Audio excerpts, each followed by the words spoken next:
افتخار ایک بات سمجھ لیجئے، روزہ جو ہے یہ ہم پر فرض ہے، اور اس حال میں فرض ہے کہ جب ہم مقیم ہوتے ہیں۔ جب ہم سفر میں ہوتے ہیں تو شریعت نے، قرآن نے ہمیں اجازت دی ہے، آپ چاہے تو روزہ رکھ لو، چاہے تو روزہ نہ رکھو۔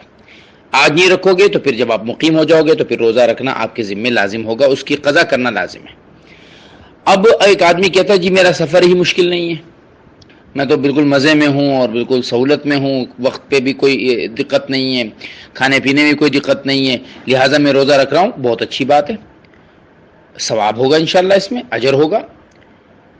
لیکن اگر وہ کہتا ہے نہیں جی میں چونکہ سفر میں ہوں، میرے لیے اجازت ہے تو میں روزہ نہیں رکھنا چاہتا ہوں، نہ رکھیں، گنہگار نہیں ہے، لیکن بعد میں قضا کرنا ضروری ہے۔ رکھے گا زیادہ اجر ہے کیونکہ رمضان ہے، رمضان میں روزہ رکھنے کا جو اجر وہ اپنی جگہ پر ہے، بعد میں جو رکھے گا وہ قضا رکھے گا، لیکن اگر نہیں رکھتا تو گنہگار نہیں ہوتا۔